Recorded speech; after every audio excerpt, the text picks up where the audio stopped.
ఇక Tokyo Olympics లో స్వర్ణం సాధించి చరిత్ర సృష్టించిన నీరజ్ చోప్రా పారిస్ ఒలింపిక్స్ లోను శుభారంభం చేశాడు.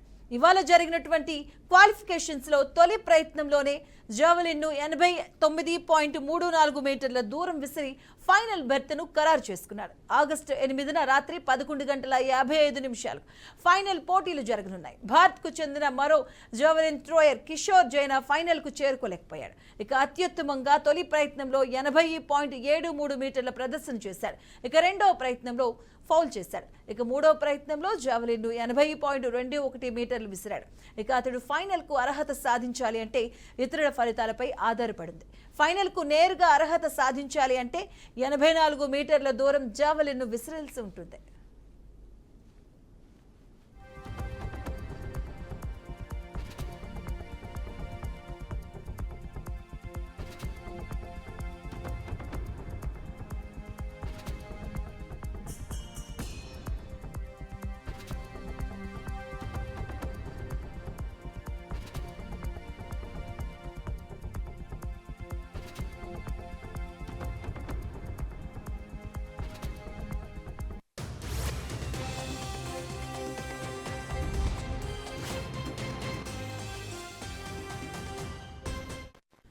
Bharat javelin thrower Neeraj Chopra Paris Olympics లోను సత్తా చాటుతున్నాడు.